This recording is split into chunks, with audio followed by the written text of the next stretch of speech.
Todo mundo já ouviu aqui, eu falei, os juízes escrevem, digam sobre provas ou especifiquem provas. Olha bem quem é que a lei diz que tem que especificar provas. Claro que é o juiz. As partes já disseram para o juiz o que elas querem. Eu quero todas. Eu fiz o protesto, chamado protesto genérico. Eu pedi provas em geral. O senhor é que tem que especificar de todas quais o que o senhor quer, doutor juiz. Então aqui nada mais correto do que o uso desse verbo aqui. O juiz no saneamento delimita as questões de fato e o juiz diz quais são as provas cuja produção vai ser realizada no processo. 3. O juiz vai definir a distribuição do ônus da prova de acordo com o artigo 373, daqui a pouco a gente fala sobre isso. Porque hoje em dia o ônus da prova é fixo, ao autor compete fazer a prova do fato constitutivo do seu direito, ao réu a prova do fato que seja impeditivo, modificativo ou extintivo do direito do autor, né? E isso continua a ser assim, mas no Código Novo o juiz vai ter uma flexibilidade de mexer nesse ônus estático de produção da prova. Vai ser um ônus dinâmico, vamos dizer assim, né? Daqui a pouco a gente fala sobre isso melhor. Número 4. Delimitar as questões de direito relevantes para a decisão de mérito. Então, senhores, vejam que no número 2, aqui, ó, a lei manda o juiz delimitar as questões de fato. E no número 4, delimitar as questões de direito. Isso porque, doutores, às vezes a parte coloca 15 questões na petição inicial. Mas só são necessárias para a solução da causa. Só é necessário que o juiz fale sobre 4 dessas 15. Olha, de todas essas 15, essas 11 aqui eu não vou nem falar sobre elas, mas porque o ponto é isso aqui. E depois o senhor preste atenção mais uma vez no número 2 e no número 4. Delimitação das questões de fato, tema probandum. Delimitação das questões de direito, tema decidendum. Tá? E por último, designar, se necessário, audiência de instrução e julgamento. Vocês conseguem ver essa aqui de baixo? Quem está mais aqui na frente? Dá para ler? Mais ou menos, tem umas cadeiras aí na frente. Então, designar, se necessário, audiência de seu julgamento. O que significa se necessário? Se necessário significa se o juiz tiver determinado aqui, ó, produção de prova oral. Porque só é necessário fazer audiência de instrução, como a gente já lembrou, se tiver sido determinada a produção de prova oral, certo? Então, no saneamento, a designação da audiência é a última coisa que acontece. Eu só vou saber se o juiz marcou audiência se o juiz tiver feito um monte de coisa antes. Não pode ter um despacho do nada, designe-se data para audiência de instrução e julgamento. Ou como eu já vi alguns falarem, designe-se data com acento no G, né? Então, como a gente vê hoje, né? Designe-se data para audiência de instrução e julgamento, do nada, sem que nada tenha acontecido. Só para fazer uma... Ei, rapaz... Só para a gente fazer um rápido comentário, a organização do processo, na verdade, isso é professor Marinoni, Mitidiero, Arenhar que falam isso. A organização do processo, ela tem essa dupla direção, né? Ela tanto é retrospectiva, ou seja, ela se refere à necessidade de analisar questões processuais que tenham sido colocadas pelas partes ou que tenham surgido e que o juiz sobre elas deva dizer de ofício, né, e que estejam a impedir eventualmente o julgamento do mérito da causa. Então ela tem essa direção para trás, deixa eu ver o que aconteceu até aqui, resolver, para depois seguir para frente, que é exatamente a delimitação do tal tema probando e do tema decidendo, e aí todo mundo fica sabendo o que vai acontecer no processo, certo? Bom, então, voltando aqui, Voltando aqui ao 357, isso é o que a gente vai chamar de saneamento e organização do processo. É isso que o juiz tem que fazer. Isso aqui vai ser feito por decisão escrita do juiz, quando a causa não apresentar maior complexidade. Então, o juiz vai fazer isso sozinho, sem a presença das partes. No gabinete, na casa dele, sei lá, levou o processo para trabalhar, bom, aqui está na hora de sanear. Não é nenhuma daquelas hipóteses, 354, 355, 356, é a hipótese de saneamento, o juiz sozinho profere essa decisão de saneamento. Deixa eu botar aqui o outro, depois desse. O parágrafo 1º do artigo 357, que está ali em cima, aqui, ó, diz que se isso tiver acontecido, então as partes têm o direito de solicitar ao juiz esclarecimentos, pedir esclarecimentos, solicitar ajustes no prazo de 5 dias. Porque elas não participaram dessa decisão de saneamento de organização. Então, o juiz pegou um caso para julgar. O caso é de menor complexidade. Ele passou por todos os incisos do 357, proferiu a decisão de saneamento e organização do processo, publicou aquele negócio.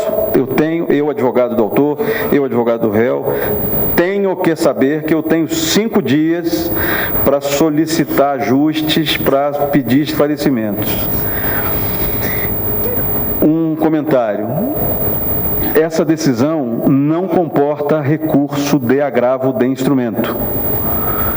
Então, se o juiz tiver indeferido a produção de uma prova que a parte tenha querido, não cabe recurso. No Código Novo, só cabe recurso de agravo de instrumento em algumas hipóteses. Nenhuma dessas hipóteses é a hipótese de agravo contra a decisão de saneamento e organização do processo. Tem um pedacinho dessa decisão que cabe, que é passível de impugnação por agravo de instrumento, que é essa daqui, ó. Isso aqui, ó, é esse inciso 3º. Só esse pedacinho aqui definir a distribuição do ônus da prova, observado o artigo 373.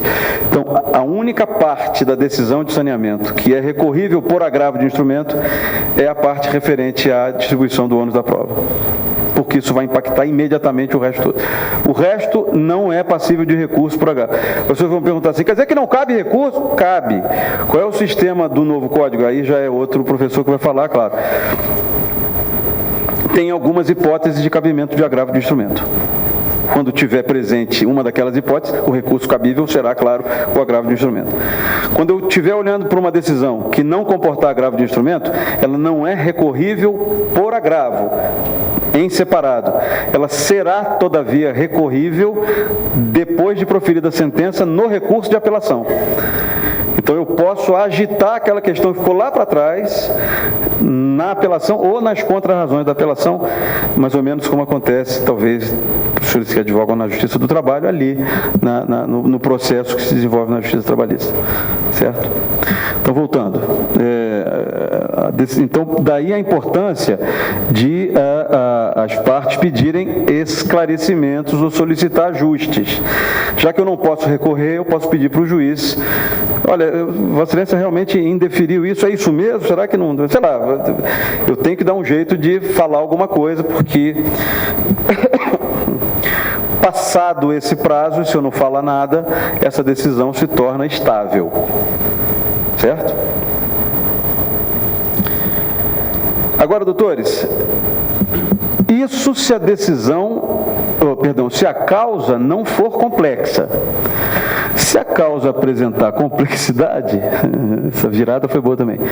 Olha o que diz aí o parágrafo 3º. Presta atenção nisso.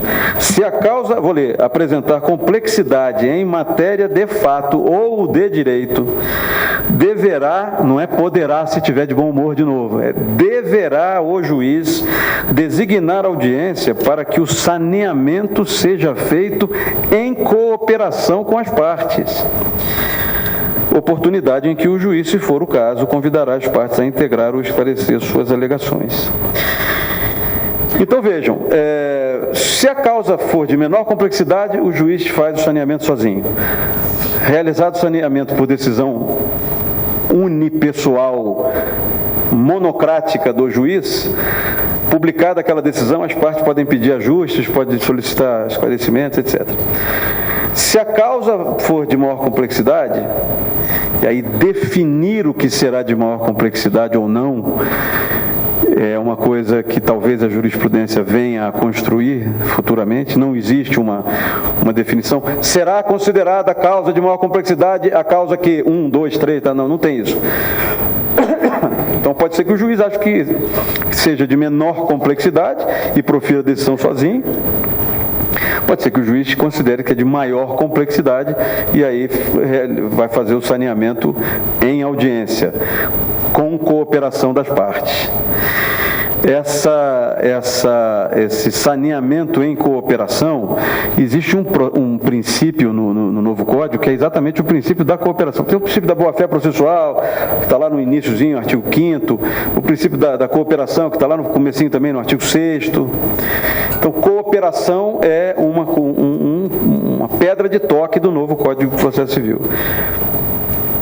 Os limites disso ainda, claro, vão ser melhor definidos, agora no início da aplicação do novo Código, até que se saiba exatamente o que significa o autor cooperar com o réu e o réu cooperar com o autor, porque é isso que diz o artigo 6º do Código, e as partes cooperarem com o juiz, mas aqui nós já temos um exemplo da cooperação do artigo 6º. As partes e o juiz promovem o saneamento do processo, ou promoverão o saneamento do processo. Então, essa é a segunda modalidade de organização do processo. Tem uma terceira, que é essa daqui, ó. Parágrafo 2º. As partes podem apresentar ao juiz para homologação delimitação consensual das questões de fato, inciso 2º, e de direito, inciso 4º, a que se referem, aliás, os incisos 2º e 4º, a qual, se homologada, vincula as partes e o juiz. É o que a gente poderia chamar, e a doutrina já vem chamando de organização, ou saneamento consensual do processo. Então, a gente teria 3 formas de organização. A organização, o saneamento por decisão monocrática do juiz, nas causas chamadas de menor complexidade. O saneamento em cooperação, nas causas complexas, e aí o juiz vai marcar uma audiência para que isso aconteça. E o saneamento ou organização consensual, mas aí, claro, apenas no que se refere à delimitação das questões de fato e de direito, dos incisos 2º e 4º lá do artigo 357.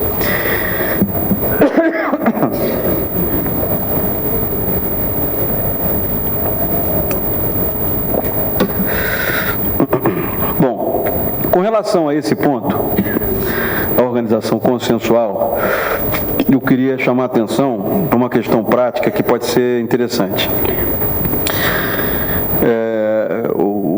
A questão referente aos embargos de declaração que venham a ser eventualmente opostos contra a sentença que não tenha enfrentado todas as teses jurídicas. Os senhores já devem ter visto isso acontecer por aí. O juiz julga uma causa e aí vem embargo de declaração e a parte fala assim, peraí, mas o juiz não falou sobre isso aqui outro, sobre aquilo, e bota lá umas coisas que a sentença não teria enfrentado. Quando isso acontece, é comum os juízes se valerem de uma jurisprudência do Supremo Tribunal Federal, que hoje é consolidada, no sentido de que o juiz não precisa dar resposta a todas as questões suscitadas pelas partes, desde que ele tenha, com base no que ele decidiu e fundamentou, conseguido dar solução ao problema que foi levado à sua apreciação. No Código Novo, muitos colegas já vieram até conversar comigo, colegas desembargadores, vieram conversar comigo já sobre isso, achando que talvez eu saiba das coisas, né? Mas olha só o que diz aqui o artigo 489. Mas calma, e o 489 do novo Código? Eu falei 489, parágrafo 1º, inciso 4º. Está aqui, ó. São elementos essenciais da sentença, relatório, fundamentos e dispositivo, tal. Parágrafo 1º. Não se considera fundamentada qualquer decisão judicial, seja ela interlocutória, sentença ou acórdão que, inciso 4º, não enfrentar todos os argumentos deduzidos no processo, capazes de, em tese, infirmar a conclusão adotada pelo relator. Olha só isso aqui, ó. Caso prático.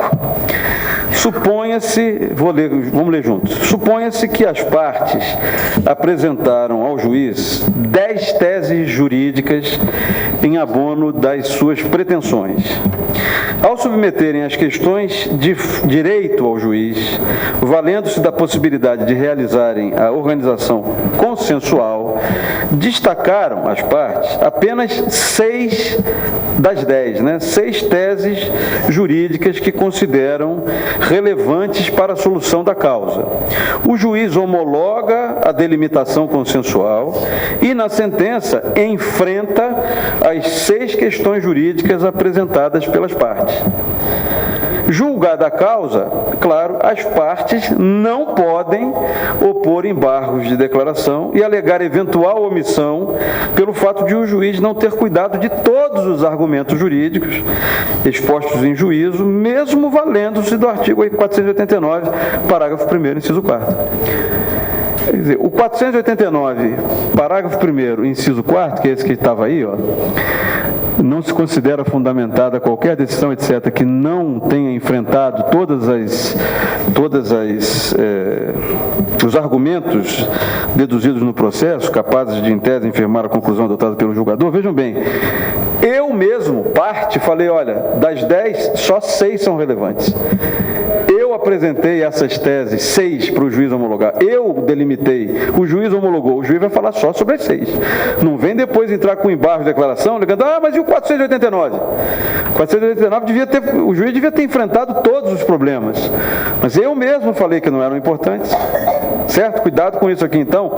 E outra coisa, é preciso ler com muita atenção o que está escrito aqui. O que está escrito aqui não é que o juiz tem que falar sobre tudo.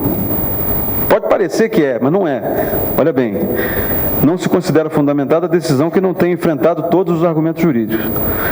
Professor, tem que falar sobre tudo, senão não tenha enfrentado todos os argumentos jurídicos deduzidos no processo que sejam capazes de, em tese, infirmar, ou seja, desautorizar, alterar a conclusão a que chegou o juiz. Ou seja, se das 15 teses o juiz enfrentou 3 teses, deu resposta, ainda que não seja mais falando de delimitação consensual do tema de direito. A sentença enfrentou 3 teses e diz assim, das 15, essas 3 são necessárias para a solução da causa.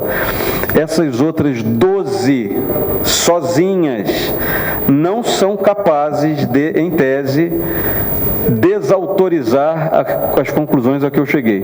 Se elas não são capazes de alterar, de desautorizar as conclusões a que eu cheguei, eu não preciso falar sobre elas. Eu só preciso falar sobre aquelas que sejam capazes de desautorizar as conclusões a que eu cheguei.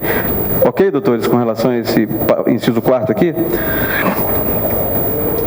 Bom, ainda falando sobre o artigo 357, uma questão interessante e séria com relação à produção da prova testemunhal. Se no saneamento o juiz tiver determinado a produção de prova testemunhal, delimitou as questões de fato, que são essas aqui. Para a solução dessas questões eu preciso de prova testemunhal, por exemplo. Então, olha bem, o juiz no saneamento, ele vai fixar prazo não superior a 15 dias para que ambas as partes apresentem nos autos o rol de testemunhas.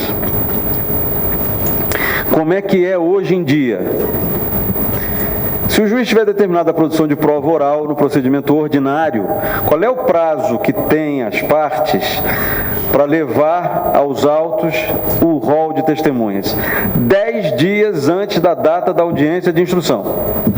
Então, se o juiz saneou o processo hoje, março, e marcou a audiência para novembro, na vigência do Código Novo, no ano passado, por exemplo, saneou o processo em fevereiro de 2015, publicou a decisão de saneamento em fevereiro de 2015, marcou a audiência para novembro de 2015.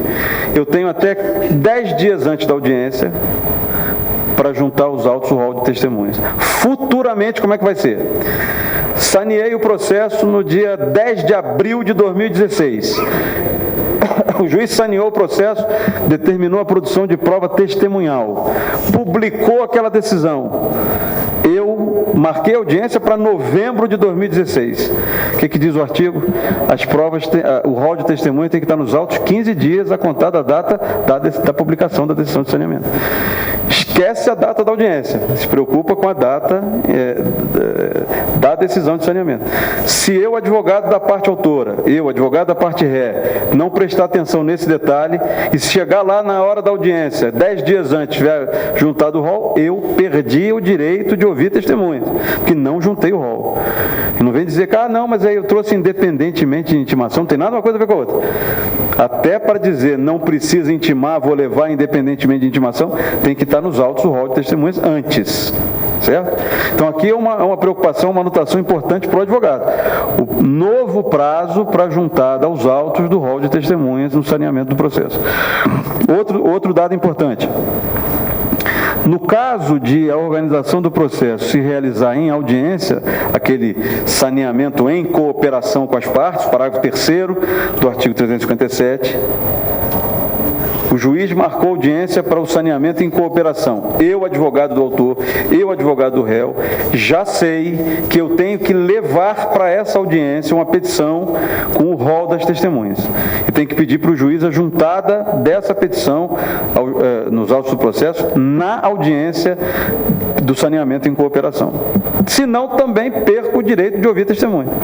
É o que diz aqui, o parágrafo 5º. No caso de organização do processo se realizar em audiência, as partes deverão levar testemunho para a audiência prevista o respectivo rol de testemunhas sob pena de preclusão. Então, são coisas importantes para a atividade profissional do advogado. O advogado tem que estar ligado nisso, e se ninguém nunca falar isso, vai ter gente que vai perder prazo, especialmente aqueles que hoje não puderam estar presentes aqui conosco, né? Outra peculiaridade aqui na produção da prova testemunhal é que o número de testemunhas arroladas, de acordo com o parágrafo 6º do artigo 357, não pode ser superior a 10, sendo 3 no máximo para a prova de cada fato. O máximo de testemunha no rol, 10. 3 para cada fato. Mas o juiz, claro, até na hora da audiência, pode limitar o número de testemunhas, levando em conta a complexidade da causa e dos fatos individualmente considerados. Tem 3 aqui, vou ouvir 2, dispensa essa outra aqui, esse aí o destinatário da prova é o juiz, enfim, ele que resolve, né? Ainda com relação ao artigo 357, o saneamento, né? Caso o juiz tenha determinado produção de prova pericial, o juiz vai ter que observar o que diz o artigo 465, que está transcrito aqui embaixo, para a gente saber o que é.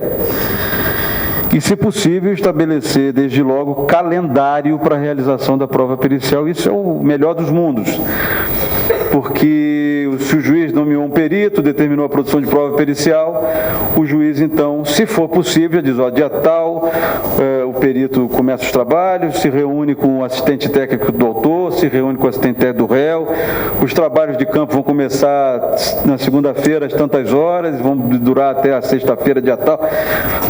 O perito e os assistentes têm o prazo de 10 dias depois da conclusão do trabalho para juntar os autos do laudo pericial. Então, isso vai acontecer no dia tal, dia tal, dia tal, dia tal, dia tal. É o que diz aqui esse parágrafo 8º. Bom, isso, doutores, com relação ao saneamento e organização do processo. Em tese, o nosso compromisso se encerraria aqui, né? Já que o tema do nosso estudo hoje é saneamento e organização do processo. Eu, como já antecipei, queria, entretanto, falar alguma coisinha sobre alguma coisa que mudou, que merece destaque com relação às provas em espécie. e sobre a própria atividade probatória em si, né? Então, organizado o processo, o feito então segue em direção à fase de instrução, que é a fase de produção de prova, e como a gente destacou no início, todo mundo daí para frente sabe o que vai acontecer, porque o juiz já conversou com as partes no processo. E lembrem, senhores, não é poderá, o juiz deverá, né? Então, bom, vamos prosseguir em relação à fase de instrução, à fase de produção de prova, destacando uma e outra coisinhas aqui. Primeiro, um comentário sobre a atividade probatória. O direito à produção da prova é um corolário, uma consequência do princípio constitucional da ampla defesa. E o artigo 369, então, do Código Novo, diz isso, né? As partes têm o direito de empregar todos os meios legais, bem como os moralmente legítimos, ainda que não especificados neste Código, para provar a verdade dos fatos em que se funda o pedido ou a defesa e influir eficazmente na convicção do juiz. Para a realização da atividade probatória, o Código dá ao juiz poderes instrutórios, né? E aqui, doutores, eu gosto de citar um comentário muito importante do professor Cândido Rangel Dinamarco, com relação à iniciativa do juiz na produção da prova. Ele diz o seguinte, que, inclusive, isso está aqui nesse próximo artigo, o artigo 370, caberá ao juiz de ofício ou a requerimento da parte determinar as provas necessárias ao julgamento do mérito. De ofício significa sem que ninguém tenha pedido. Ninguém pediu nada, mas para mim é necessário que eu fazer essa prova. Voltando aqui. O que diz o professor Dinamarco? Aqui uma observação interessante.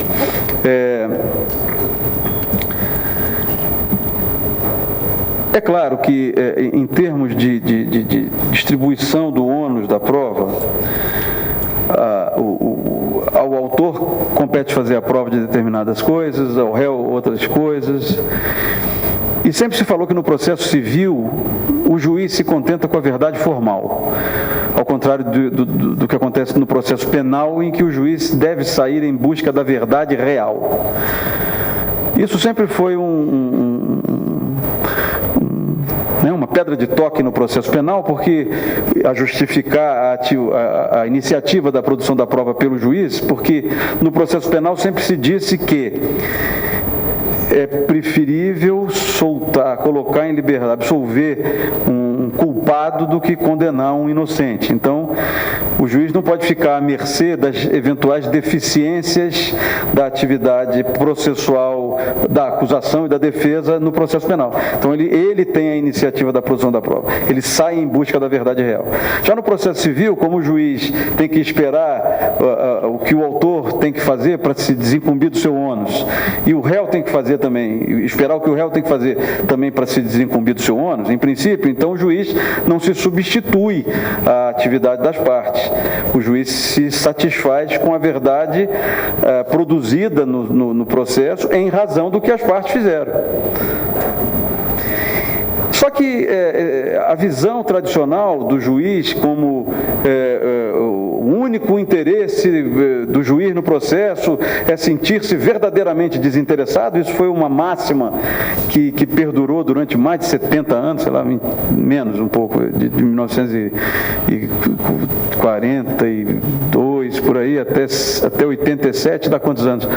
Dá 43 anos, quase 50 anos. Apesar de isso ter sido um norte, né, de fato a gente pensando, o único interesse de um juiz no processo é sentir-se verdadeiramente desinteressado, quem é que falaria em contrário a essa frase? Mas aí que começou-se a descobrir que, porque o juiz tem que ser isento, porque o juiz tem que ser imparcial, então ele tem que ser desinteressado. Só que aí o professor Dinamarco escreveu,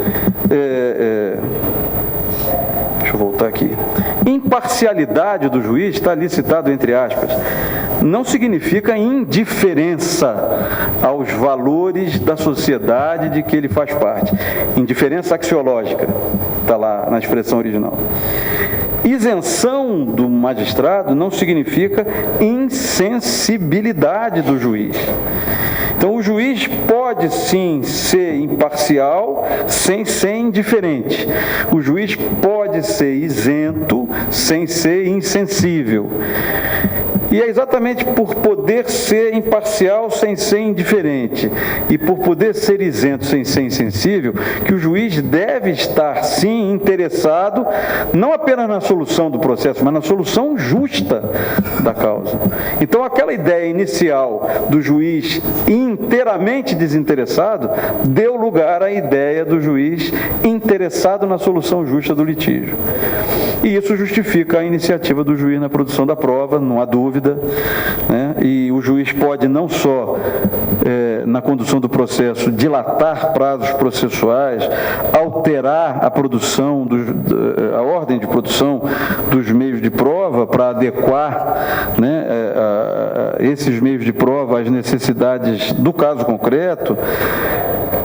É um dos poderes instrutórios do juiz, imparcial e não indiferente, isento e não insensível, e além disso, como a gente já viu, o juiz pode tomar a iniciativa da produção da prova. Nos dois casos tem previsão para isso no novo Código de Processo Civil, né? Ainda falando sobre poderes instrutórios e ônus da prova, doutores, o Código Novo, e aí a gente complementa o inciso 3º do artigo 357, que a gente não falou, eu só falei que ia falar depois. Esse inciso 3º, que remete ao 373, o 373, ele fala no novo Código sobre o que o 333 do Código atual diz. O ônus da prova incumbe ao autor quanto ao fato constitutivo do seu direito, ao réu quanto à existência de fato impeditivo, modificativo ou extintivo do direito do autor. Essa é a regra. Isso é assim na visão atual. Só que na visão atual isso é estático, não muda, e no Código Novo isso muda. Por isso que se fala de carga dinâmica da prova. Não é estático, e sim dinâmico. E por que carga está entre aspas aqui? Vocês estão vendo aqui que no anterior está ônus da prova e aqui está carga da prova. É a mesma coisa, doutores. É que essa ideia de um ônus dinâmico da prova, ela decorre do direito processual civil argentino. E lá na Argentina, eles não falam ônus da prova, eles falam carga da prova. De quem é a carga da prova? É do autor e do réu. Então, nós pegamos essa expressão e essa ideia. Quando os senhores virem por aí, carga dinâmica da prova, nada mais é do que ônus dinâmico da prova. O que significa ônus dinâmico da prova? Olha o que diz o parágrafo 1º do artigo 373. Nos casos previstos em lei, ou diante de peculiaridades da causa relacionadas à impossibilidade ou à excessiva dificuldade de cumprir o encargo nos termos do caput, ou a maior facilidade de obtenção da prova do fato contrário, então tem algumas hipóteses em que isso pode acontecer. Poderá o juiz atribuir o ônus da prova de modo diverso, ou seja, dispondo em sentido contrário daquilo que está fixado como regra geral, desde que o faça por decisão fundamentada, caso em que deverá dar à parte a oportunidade de se desincumbir do ônus que lhe foi atribuído. Então, esse parágrafo 1º, ele fala de duas coisas. Primeiro, da possibilidade de o juiz mexer com o ônus da prova, com aquilo que é estático hoje em dia.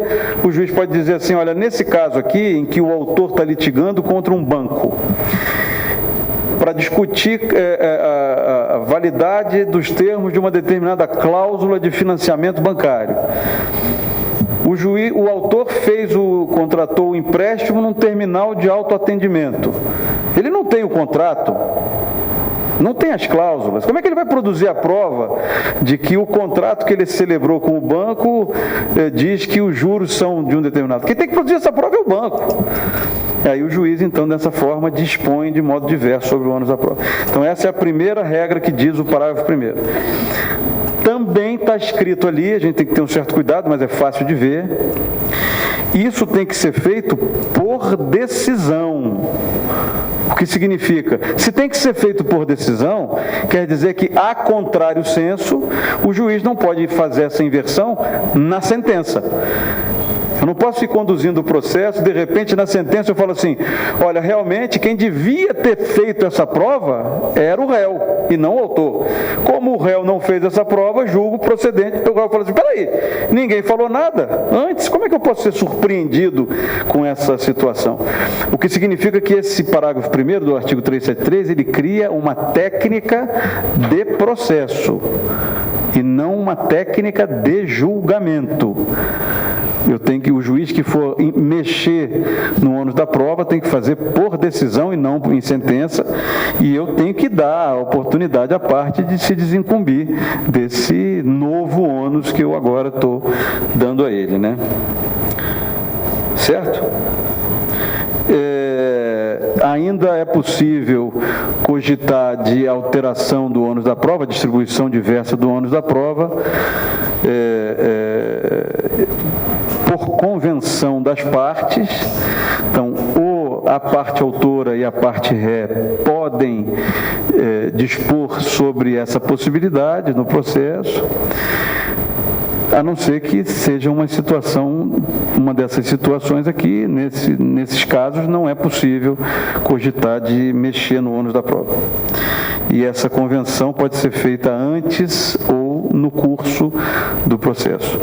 Bom, só para a gente falar ainda rapidamente sobre prova, um comentário sobre a asseguração da prova, a questão da produção antecipada da prova, como consequência também do saneamento da organização do processo. Hoje a gente sabe que, por exemplo, eu posso pedir para o juiz que uma testemunha está enferma, gravemente enferma, a audiência está marcada para outubro, nós estamos em março, pode ser que ela não sobreviva, o depoimento dela é fundamental, peço para o juiz escolher o depoimento dessa testemunha antecipadamente. Quero que o juiz faça uma perícia no prédio que está para cair, será que vai dar tempo? O juiz manda fazer nomeia um engenheiro e faz a perícia. Isso é o que normalmente a gente sabe sobre produção antecipada da prova. Mas o Código Novo, doutores, ele traz situações que a gente nunca pensou que fosse ser possível cogitar para a utilização da ação de produção antecipada da prova.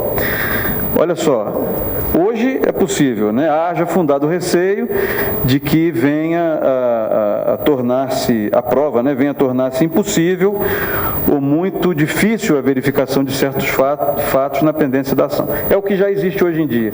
Mas eu também vou poder usar isso quando a prova a ser produzida seja suscetível de viabilizar a autocomposição ou outro meio adequado de solução de conflito. Então eu estou num processo, ainda está longe a fase instrutória, e eu entro com um pedido de produção de prova, para produzir a prova, porque pode ser, doutor juiz, que Vossa Excelência nem precise dar sentença aqui, pode ser que a gente faça um acordo. Nunca serviu a ação de produção antecipada de prova para essa finalidade, viabilizar a realização de um acordo. Nunca se pensou nisso.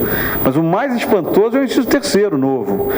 Também posso eu, a parte, utilizar a produção antecipada da prova quando o prévio conhecimento dos fatos possa justificar o ajuizamento da ação, ou até mesmo evitar o ajuizamento da ação. Por exemplo, o que será que a parte contrária tem de documento a respeito disso?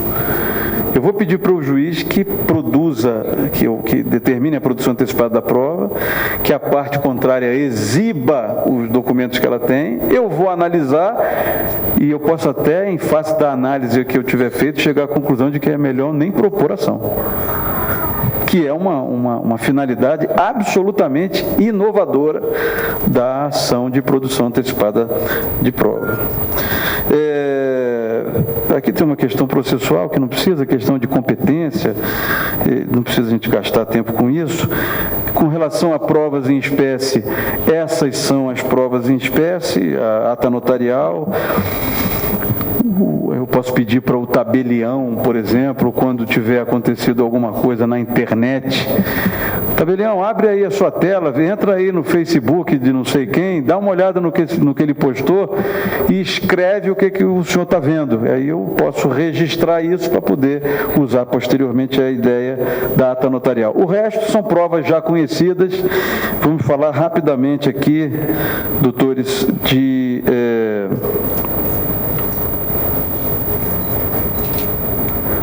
algumas delas. Nossa, essa aí foi boa. Ata notarial, já falei, não vou perder tempo dos senhores com isso não. Depoimento pessoal, deixa eu ver se tem alguma novidade. Sim, ele pode ser feito em outra comarca por videoconferência, é a parte nova aqui, que está no parágrafo 3º desse artigo 385, um comentário rápido.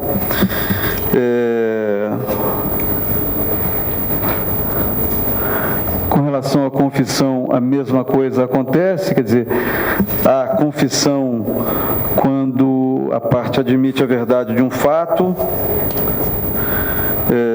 que seja contrário ao seu interesse e favorável à parte contrária, e não vale a confissão em juízo de fatos relativos a direitos indisponíveis. Isso continua a mesma coisa. Com relação à exibição de documento ou coisa, eu me perdi aqui, desculpa. A novidade é essa parte em vermelho aqui, porque hoje em dia o juiz pode determinar a exibição de um documento, se a parte não fizer nada, nada acontece. Futuramente o juiz pode tomar medidas indutivas, coercitivas, mandamentais, subrogatórias. Por exemplo, determina a exibição do documento em 10 dias, pena de multa de tantos reais. Sob pena de o fato afirmado dar-se por verdadeiro, por exemplo, em face da não exibição. Então, é uma técnica nova que facilita a utilização da ideia da exibição de documento. Outra, com relação à prova documental. Aqui não muda muita coisa, mudanças pontuais, mas essa é uma mudança interessante. Nós falamos o tempo inteiro, e é verdade, que a audiência de instrução serve para a produção de prova oral. Claro, depoimento pessoal do autor, depoimento pessoal do réu, testemunhas arroladas pela parte autora, testemunhas arroladas pela parte ré, esclarecimentos do perito em audiência, isso tudo continua igual.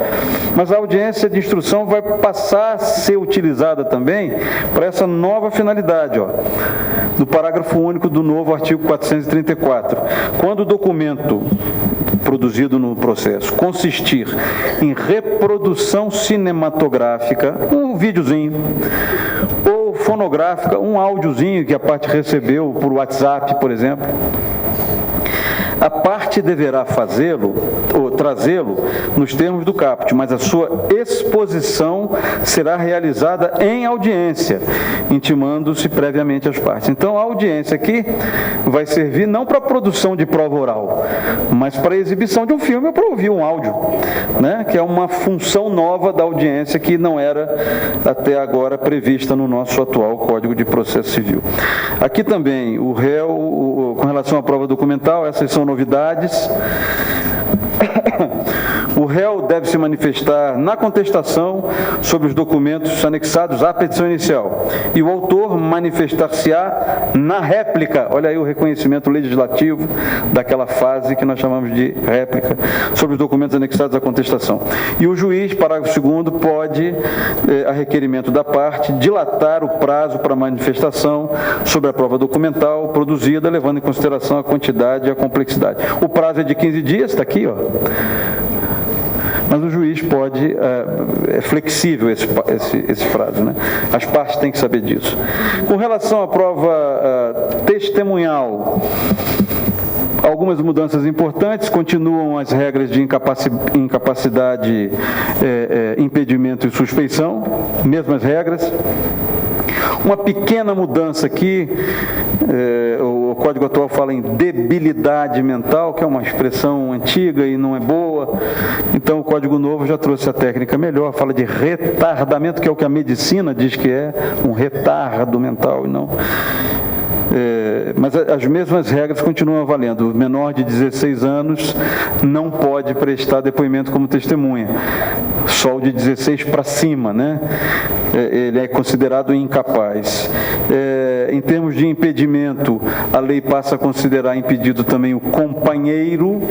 Antigamente era só o cônjuge, então não havia uma regra que dissesse de relação de união estável. O Código Novo trouxe isso. Com relação à suspeição, a mesma regra. E esse parágrafo 4º diz da possibilidade de o juiz tomar o depoimento de testemunhas impedidas ou suspeitas. Nunca foi possível tomar o depoimento de testemunhas incapazes, só de testemunhas impedidas ou suspeitas. Vai passar a ser possível o juiz tomar depoimento de uma das espécies de testemunhas incapazes, que são os menores, olha aqui, ó. Do rol de testemunhas incapazes, nenhuma pode ser ouvida, né? Apenas as testemunhas menores. Nesse caso, os depoimentos são prestados independentemente de compromisso. Não sei se dá para ler aí, e o juiz lhes atribuirá o valor que possam merecer. Vocês conseguem ler em amarelo aí embaixo? Nunca entendi, é a mesma redação do artigo 405, parágrafo 4º do Código atual. Os depoimentos dessa turma aqui são tomados independentemente de compromisso, e o Código atual também diz isso. E o juiz lhes atribuirá o valor que possam merecer. Aqui só um comentário. Depois dizem que a lei não tem palavras ou expressões inúteis e desnecessárias. Qualquer prova, quem dá o valor que a prova possa merecer, não é a lei, é o juiz que dá o valor que a prova possa merecer. Então aqui não é diferente, é óbvio que aqui, quem vai dar o valor que a prova possa merecer é o juiz. Para que botaram esse troço aí à toa? Mas, tudo bem. Rol de testemunhas, doutores. Estamos acabando. No máximo até 13h30, gente. Estamos acabando. O rol de testemunhas tem que conter esses dados, né? Tem alguns dados novos em comparação com o atual artigo 407. Atualmente, nome, profissão, nome, profissão, residência e local de trabalho. Obrigado, Eudo.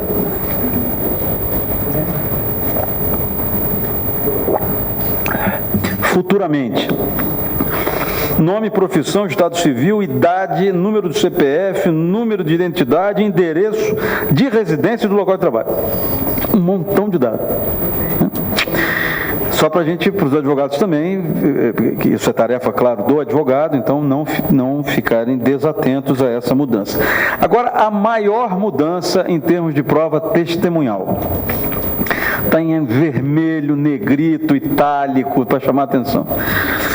Cabe ao advogado da parte informar ou intimar a testemunha por ele arrolada do dia, da hora e do local da audiência designada, dispensando-se a intimação do juízo. Então, doutores, isso aqui agora é por conta dos senhores. Como regra. Os honorários vão ser mais caros, né, a partir de agora. Pode cobrar, olha, eu estou cobrando mais honorários, porque minha tarefa também como advogado aumentou e tal. Né? E é verdade, é um trabalho adicional que os senhores não tinham e que vão passar a ter. O parágrafo 1º diz como é que deve ser feita essa intimação. A intimação deverá ser realizada por carta com aviso de recebimento, cumprindo ao advogado juntar aos autos, com antecedência de pelo menos 3 dias da data da audiência, cópia da correspondência de intimação e do comprovante de recebimento. O parágrafo 3º diz que a inércia na realização da intimação, a que se refere o parágrafo 1º, importa desistência da inquirição de testemunhas. Isso é a regra, o advogado fazendo a intimação. Agora, vejam que a intimação será feita pela via judicial, que não está excluída nem eliminada, quando for frustrada a intimação feita pelo advogado e quando sua necessidade for devidamente demonstrada pela parte ao juiz, quando figurar no rol de testemunhas uma daquelas, senador, deputado, ministro, tal, não sei o quê. Quando a testemunha tiver sido arrolada pelo Ministério Público, pela Defensoria. O inciso 5º, perdão, é que fala de deputado, senador e tal. Essa aqui é quando a testemunha for servidor público, civil ou militar. Isso aqui já é assim hoje em dia, né? O cartório manda uma correspondência para repartição e a pessoa é requisitada a comparecer por ofício, né? Então, nesse caso, não precisa o advogado ele proceder à intimação.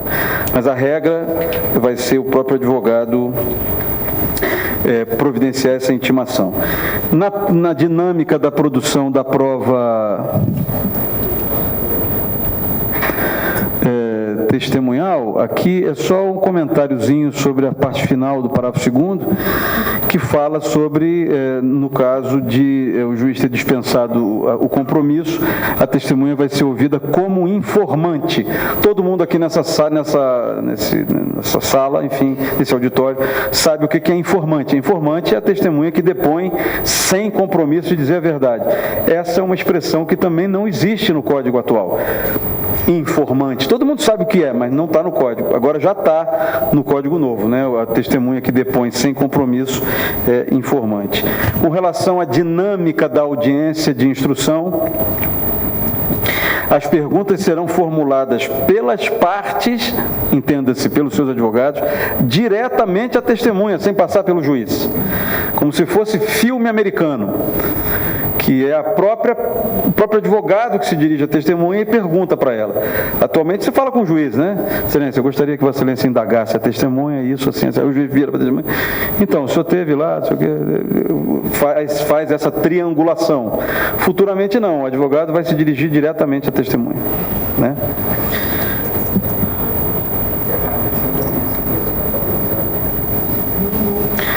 Com relação à prova pericial, o juiz pode, em substituição à perícia, determinar a produção de prova técnica simplificada. Isso pode acontecer de ofício ou a requerimento das partes. É bom os advogados, então, óbvio, também saberem isso, porque a perícia costuma ser uma coisa muito cara e, às vezes, é conveniente, tanto para o autor quanto para o réu, não realizarem ou não pagarem as custas da perícia. E o juiz pode pedir, as partes podem pedir apenas que, na produção da prova técnica simplificada, que o juiz apenas promova a inquirição de um especialista. Pode ser que o juiz converse ali com o sujeito, me esclarece aqui, isso aqui é pilar, é viga, cai, trinca, é feito de quê? Pronto, tirou algumas dúvidas, resolveu o problema e a coisa barateia e o processo anda mais rápido, porque laudo pericial sempre demora muito para vir aos autos, etc, etc, etc. Também uma preocupação nova com relação à prova pericial é que, quando o juiz resolve produzir a prova pericial e nomear o perito, atualmente as partes têm o prazo de 5 dias para indicar assistente técnico e para apresentar quesitos, perguntas ao perito nomeado. Isso continua, o prazo muda para 15 dias e as partes também têm esse momento para arguir eventual impedimento ou suspeição do perito, que é uma coisa que não existe hoje e que vai passar a acontecer, portanto, cuidado com isso. Também uma novidade interessante na prova pericial é a possibilidade de as partes em conjunto, de comum acordo, escolher o perito. Uma novidade grande aqui nesse pedacinho. Pode ser que as partes cheguem a um consenso com relação a isso e o juiz, então, não nomeará o que ele nomearia e aderirá à vontade das partes, né? Tem alguns requisitos aqui, as partes têm que ser plenamente capazes, a causa deve poder ser resolvida por autocomposição, se isso for possível, então as partes têm esse direito de indicar de comum acordo o perito. Um comentáriozinho também sobre prova pericial. O perito deve apresentar a sua fundamentação no laudo em linguagem simples, porque às vezes a gente lê o laudo e não entende patavina do que o perito escreveu, né? e o juiz e o perito tem que indicar como ele chegou às suas conclusões. E não pode ultrapassar os limites da sua designação. Não é ele que julga a causa, ele dá a solução na visão dele, mas não é ele que vai decidir. Ele não é o juiz, ele é o perito nomeado pelo juiz. Aqui o artigo 473 diz o que o laudo deve conter e os advogados devem estar atentos a isso, sobretudo porque caso não entendam ou não seja suficientemente elucidativo o laudo pericial, as partes vão poder se manifestar sobre o laudo no prazo de 15 dias. Atualmente, o prazo é de 10 e o prazo muda, e eu sempre lembro 15 dias úteis, né? Se tiverem esclarecimentos a fazer, o perito tem um prazo para esclarecer por escrito. Né? E se ainda assim remanescer necessidade de novo esclarecimento, aí o juiz pode então marcar uma audiência para que o perito preste esclarecimentos. A última das provas é a inspeção judicial que já existe. O juiz pode sair do fórum, seja a pedido das partes, seja por determinação dele mesmo, e realizar a inspeção judicial, olhar a cerca de uma fazenda que foi ou não mexida, se invadiu, se não invadiu, etc., para poder julgar a causa. E essas, doutores, eram as considerações que eu tinha a fazer para os senhores na manhã de hoje sobre saneamento e organização do processo, com esse plus, que é esse comentário que nós fizemos muito rapidamente sobre alguns meios de prova. Eu torço para que esse nosso bate-papo tenha sido útil de alguma maneira, sobretudo em face da proximidade da vigência do novo Código, que os comentários que a gente fez aqui repercutam de modo positivo na atuação profissional dos senhores, e se isso tiver acontecido, ou seja, se os senhores acharem que essa nossa conversa terá valido a pena, por gentileza, repercutam também positivamente o nome desse esforçado palestrante aqui na manhã de hoje. Agora, se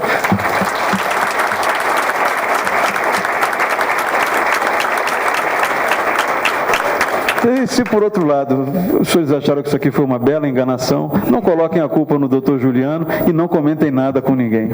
Obrigado, doutor. Estou à disposição para perguntas.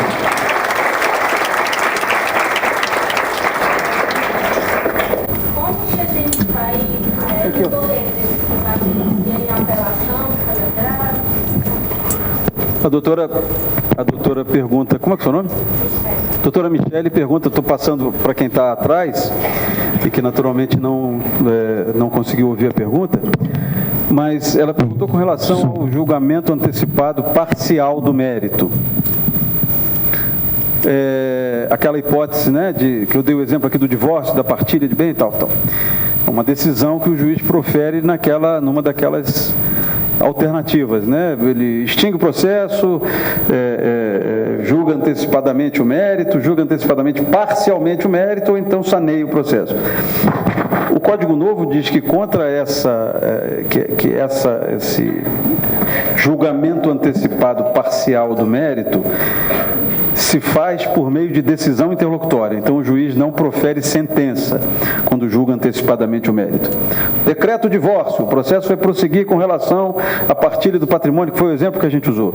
Isso é uma decisão interlocutória, e o artigo 1015 diz que contra essa decisão interlocutória cabe agravo. Desculpa, não sei se é o artigo 1015 ou se é o próprio artigo 356.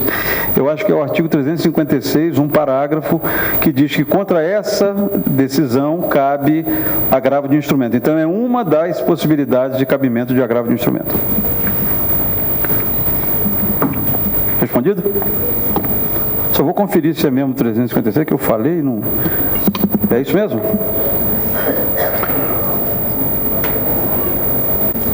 Não? Alguém ficou sem receber o papelzinho de sorteio? Todo mundo com sorteio na mão? com papel de sorteio? Ótimo. Então, doutor Glauco, passa a palavra para o senhor fazer as considerações finais e o sorteio de 5 bolsas da Escola Superior de Advocacia do Distrito Federal. Bem, bom dia a todos. É um prazer estar aqui, mais uma vez, ouvindo o professor Camanho. Sou aluno dele de longas datas e é sempre um prazer. Procuro estar aqui todos os finais de semana, mas em particular hoje, com a presença dele aqui, que abrilhanta a OAB, abrilhanta a ESA, que está com uma incumbência de transmitir para os advogados, aqueles que têm interesse em aprofundar o estudo sobre o novo CPC, todos os sábados aqui. Professor, é um prazer recebê-lo, uma honra para nós, é sempre um prazer muito grande ouvi-lo como professor e vou até pegar um exemplo que o senhor deu ali do conceito do professor Dinamarco. O professor Camanho, como magistrado, é um grande exemplo de que é sempre imparcial, sem ser indiferente. Obrigado. E sempre isento, sem ser insensível. Obrigado. Repetindo as palavras do nosso presidente Juliano, é um magistrado muito querido no meio da advocacia e, mais uma vez, agradeço a sua presença aqui, muito nos honra como advogados e honra a nossa casa. Quero entregar, inclusive, uma carta de agradecimento. Posteriormente, a gente vai encaminhar para o seu endereço um certificado. Pois não. Tá bom? De agradecimento. Obrigado. Obrigado, colega.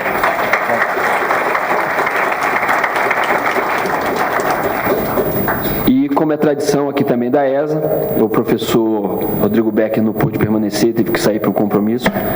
A gente vai distribuir aqui 5 bolsas, né? Vamos escolher aqui misturar bastante, né, para não ter dificuldade. Mas pode misturar. O senhor Camanho pedir para o senhor fazer o primeiro.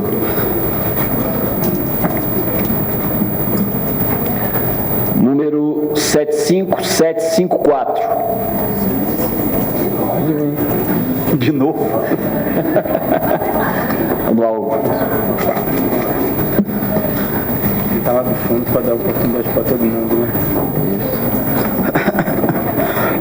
75253. Deixa eu pegar aqui as bolsas. 75253. Não? Vou sortear uma agora. 75725.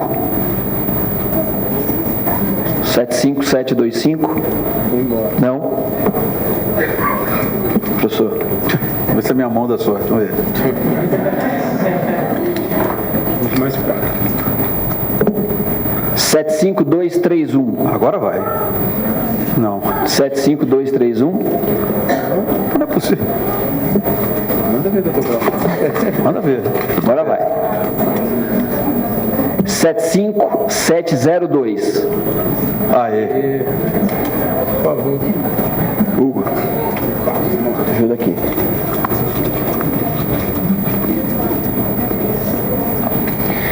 75263. 75263. Professor, mais uma vez. Está anotando o nome lá, né? Ele está anotando o nome. 75285. Aê.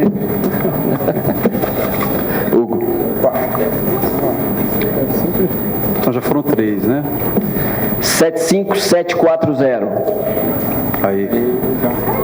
Aí, ó. Tem mais um. Falta mais uma. 75268. 75268. Professor, você está dando sorte? Obrigado, viu? 75780. Foi. Aí, chegou. Foi. Fechou. Gente, fechamos as 5 bolsas. Aqui está o. Obrigado mais uma vez pela presença de todos e sábado estamos aqui de novo. Olha, é importantíssima essa iniciativa da OAB-DF no sentido de promover várias palestras sobre o novo Código de Processo Civil. É um instrumental poderoso e absolutamente útil e necessário para todos os advogados. Então, o advogado que não dominar o novo código vai ter muita dificuldade no sentido de conduzir os processos, saber quais são, como deve se portar profissionalmente em termos de ser parte autora, advogado da parte autora, advogado da parte ré, o que deve fazer, o que deve evitar fazer, com o que se preocupar, de modo que essa iniciativa de promover vários debates, várias palestras, com vários especialistas sobre o assunto, só serve para abrir o leque profissional, para abrir o horizonte de conhecimento da classe dos advogados e contribuir para que essa classe também participe de modo efetivo da mudança importante que nós vamos experimentar daí para frente. Hoje eu falei aqui sobre o saneamento e a organização do processo, que é um marco no curso do procedimento, um divisor de águas entre o que as partes pediram e o que vai acontecer daí para frente, a produção da prova, a audiência de instrução, isso tudo no sentido de preparar o processo para o julgamento final. Esse foi o meu tema e eu espero ter contribuído, junto com esses outros grandes nomes, grandes especialistas, nesse esforço que a OAB vem fazendo para preparar cada vez mais e melhor a laboriosa classe dos advogados.